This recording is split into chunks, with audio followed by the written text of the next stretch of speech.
រៀបសួរពុកម៉ែបងប្អូនថ្ងៃនេះយើងមករៀននៅមេរៀនទី8ព្យញ្ជនៈបូកជាមួយនឹងស្រៈរៀនអំពីព្យញ្ជនៈអក្សរចូលតោះឥឡូវយើងទៅអានព្យញ្ជនៈនៅខាងក្រោមទាំងអស់គ្នាព្យញ្ជនៈអក្សរចូលចូលអ៊ីជាចូលអ៊ីជីចូលអ៊ីជីចូលអ៊ឹជឹចូលអ៊ឺជឺចូលអ៊ុជុចូលអ៊ូជូចូលអ៊ូជួចូលអ៊ឺជឺចូលអ៊ឺជឿចូលអ៊ីជាចូលអេជេចូលអែជែចូលអីជ័យ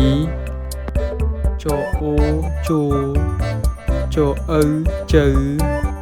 ចូលជុំចូលជុំចូលជាំចូលអះជះចូលអ៊ុជុះចូលអ៊ីជីចូលអ៊ូជុះតោះបងប្អូនអានសារឡើងវិញព្យញ្ជនៈអក្សរចូលអ៊ីជាចូលអ៊ីជីចូលអ៊ីជីចូលអ៊ឹជឹចូលអ៊ឺជឺចូលអ៊ុជុចូលអ៊ូជូចូលអ៊ូជួចូលអ៊ឺជើចូលអ៊ឺជឿចូលអ៊ីជាចូលអេជេចូលអែជែចូលអីជ័យចូលអូជូចូលអ៊ៅជើចូលជុំចូលជុំ